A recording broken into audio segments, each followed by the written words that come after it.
സംസാരം ടിവിയുടെ മറ്റൊരു എപ്പിസോഡിലേക്ക് എല്ലാ മാന്യപ്രേക്ഷകർക്കും സ്വാഗതം. ഇന്ന് നമ്മൾ മറ്റൊരു റെസിപ്പിയാണ് ഉണ്ടാക്കാൻ പോകുന്നത്. എന്താണ് നമ്മൾ ചെയ്യുക റെസിപ്പി? ഇന്ന് സോയ കൊണ്ട് ഒരു പ്രത്യേക തരം ഒരു ഫുഡ് എന്ന് വെച്ചാൽ അതിൽ ബീഫിലും ചെയ്യാം, ചിക്കനിലും സോയാബീന് പകരം ബീഫിലും ചിക്കനിലും എല്ലാം ചെയ്യാൻ പറ്റുന്ന ഒരു പുതിയ തരം റെസിപ്പി. ഇത് പലരും ചെയ്യാറുണ്ട്. പലരും കേട്ടോ, ഞാൻ നേരത്തെ പറഞ്ഞിട്ടുണ്ടല്ലോ, പലരുടെയും കൈ പല വിധത്തിലാണ്, പലരും ചെയ്യുന്നത് പല വിധത്തിലാണ്. അതുകൊണ്ട് നമുക്ക് ചെയ്തു നോക്കാം.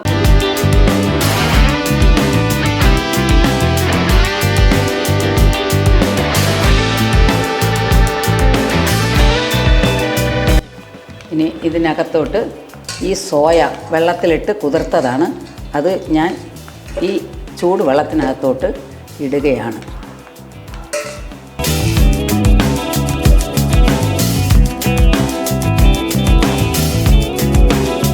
നല്ല തിളച്ച വെള്ളത്തിനകത്തോട്ട് ഇതിട്ട് ഞാൻ ഇത് കോരി അതിനെ എടുക്കുകയാണ്.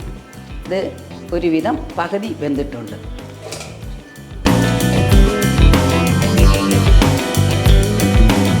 ഒരു പാത്രം എടുക്കുക, അതിനകത്തോട്ട് നമുക്ക്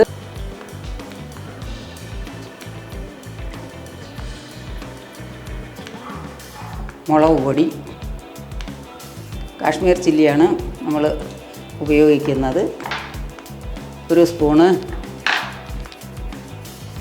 മല്ലിപ്പൊടി, സ്പൂണ് ഗരം മസാല പൊടി, ജീരകപ്പൊടി, അര സ്പൂണ് മഞ്ഞൾപ്പൊടി, അര സ്പൂണ് കുരുമുളക് പൊടി, സ്പൂണ് പെരിഞ്ജീരകപ്പൊടി, ശകലം ജീരകപ്പൊടി. ഇനി അതിനകത്തോട്ട് കുറച്ച് അരിപ്പൊടി ചേർത്ത് കൊടുക്കുകയാണ്. ഇനി കണക്കിന് ഉപ്പുമിട്ട് നമുക്ക് നന്നായിട്ട് ഇതിനെ ഒന്ന് കുഴച്ച് എടുക്കാം.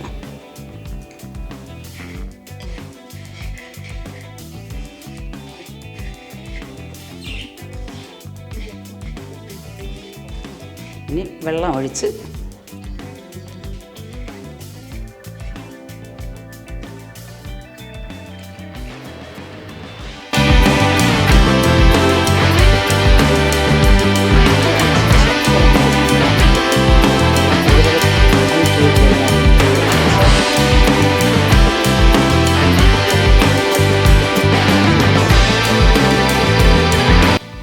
നന്നായിട്ട് കുഴഞ്ഞ് കിട്ടിയിട്ടുണ്ട്. ഇനി ഇതിനകത്തോട്ട് ഈ സോയ എടുത്തിട്ട് നമുക്ക് കുഴച്ച്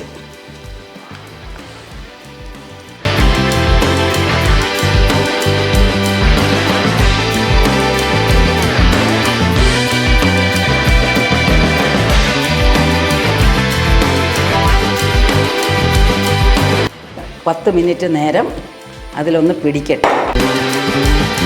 ഈ 10 മിനിറ്റ് കഴിഞ്ഞു. നമുക്ക് ഇനി ഈ കുഴച്ച് വച്ചേക്കുന്ന ഈ സാധനങ്ങൾ ഒരു ചട്ടി ചൂടായി, ചട്ടിക്കകത്തോട്ട് ഞാൻ എണ്ണ ഒഴിക്കുകയാണ്.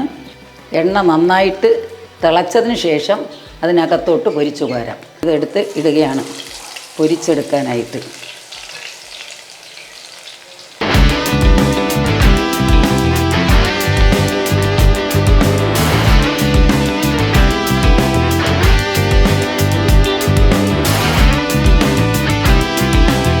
ഇനി നമുക്ക് ഈ ചീനിച്ചട്ടി ചൂടായി, ചീനിച്ചട്ടിക്കകത്തോട്ട് നമ്മൾ കുറച്ചൊക്കെ നേരത്തെ പൊരിച്ചെടുത്തതിൻ്റെ ബാക്കി എണ്ണയാണ്, അതിൽ കുറച്ച് എണ്ണ ഒഴിച്ചിട്ടുണ്ട്. അതിനകത്തോട് കൂടെ ഈ വെളുത്തുള്ളി ഇട്ട് കൊടുക്കുകയാണ്.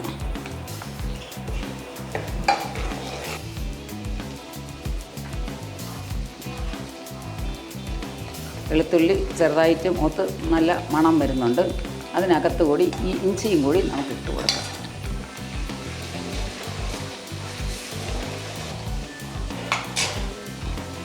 ഈ കറിവേപ്പില ഇട്ട് കൊടുക്കാം.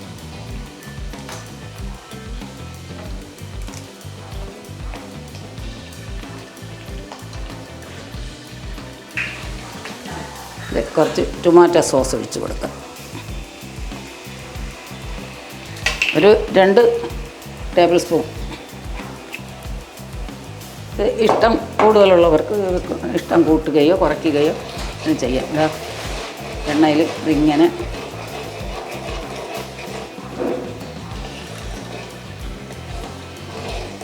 അകത്തോട്ട് ഒരു 2-3 പച്ചമുളക് ഇട്ട് കൊടുക്കുകയാണ്.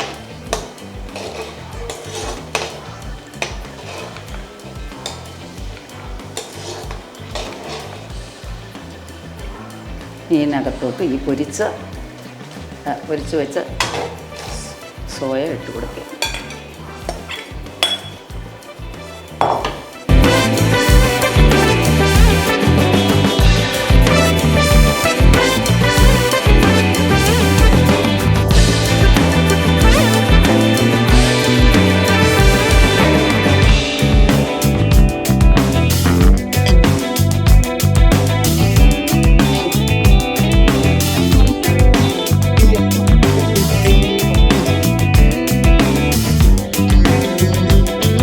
വളരെ നല്ല രീതിയിൽ നമ്മൾ സോയ ചങ്ക്സ് പാചകം ചെയ്തെടുത്തിട്ടുണ്ട്. നല്ല ഒരു ഇതാണ് ഇത്. നോമ്പ് കാലത്തും നമുക്ക് എപ്പോഴൊക്കെ വേണമെന്ന് തോന്നുന്നു അപ്പോഴൊക്കെ നമുക്ക് ചെയ്ത് തിന്നാം. വളരെ എളുപ്പമാണ്.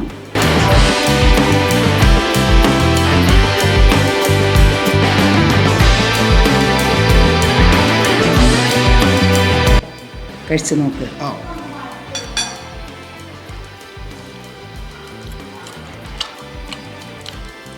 എനിക്ക് കറക്റ്റ് പറഞ്ഞു കഴിഞ്ഞാൽ ഒരു നോൺ വെജ് കഴിക്കുന്ന പോലെ ഒരു ഫീലാണ്.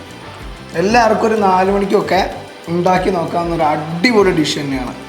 ഒന്നാമത്തെ കാര്യം, ഈ ഒരു ഡിഷ് ഉണ്ടാക്കാൻ വളരെ എളുപ്പമാണല്ലോ അമ്മച്ചി. തീർച്ചയായിട്ടും കുറച്ച് ഇൻഗ്രീഡിയൻസ് കൊണ്ട് തന്നെ നമുക്ക് ഈ സോയാബീൻ അടിപൊളിയായിട്ട് ഉണ്ടാക്കിയെടുക്കാം. അതുമാത്രമല്ല നോൺ വെജിൻ്റെ ഒരു ടേസ്റ്റും കൂടെ വരുന്നുണ്ട്. അപ്പോൾ എല്ലാവരും ഒന്ന് വീട്ടിൽ പോയിട്ട് എന്തായാലും ട്രൈ ചെയ്ത് നോക്കാം. എന്താണ് അമ്മച്ചിയുടെ അഭിപ്രായം? തീർച്ചയായിട്ടും നല്ലൊരു ഡിഷ്. കാണാനും ഭംഗി, കഴിക്കാനും ഇത് ചായയുടെ കൂടെ ചെറിയ ഒരു എരിവും ഒരു പ്രത്യേക ഒരു സോയയുടെ ടൊമാറ്റോ സോസിൻ്റെ ഒരു ചെറിയ മധുരവും എല്ലാം കൂടി അടിപൊളി. നല്ല ഇത് ഇറച്ചിയിലേത് കോഴി ഇറച്ചിയിലായിരുന്നാലും ബീഫിലായിരുന്നിരുന്നാലും ഉഗ്രനായിരിക്കും. Soya chunks. അപ്പോൾ എന്തായാലും എല്ലാവരും ഇതൊന്ന് വീട്ടിൽ പോയിട്ട് ട്രൈ ചെയ്യണം.